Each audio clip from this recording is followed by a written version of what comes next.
Blood relation.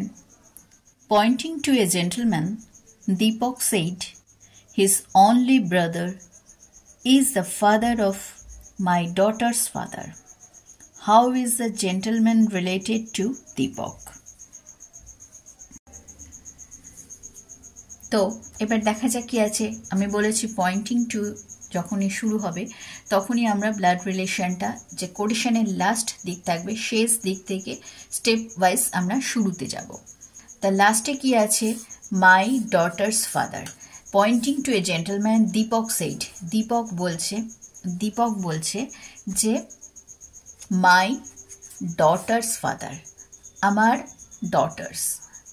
Daughter মানে minus ডটারের father কি হবে? তাহলে দীপক হলো ডটারের ফাদার। দ্য ফাদার তাহলে দীপকের ফাদার। তারপর কি আছে? ব্রাদার, হিজ অনলি ব্রাদার, তার একমাত্র ভাই। তাহলে সে হচ্ছে জেন্টলম্যানটা। তাহলে how is the gentleman related to Deepak? জেন্টলম্যানটা দীপকের কে হয়? অবভিয়াসলি দেখা যাচ্ছে বাবার ভাই, তাহলে জেন্টলম্যানটা দীপকের আঙ্কেল। জেন্টলম্যানটা হচ্ছে দীপকের আঙ্কেল। তো ইজ ক্লিয়ার?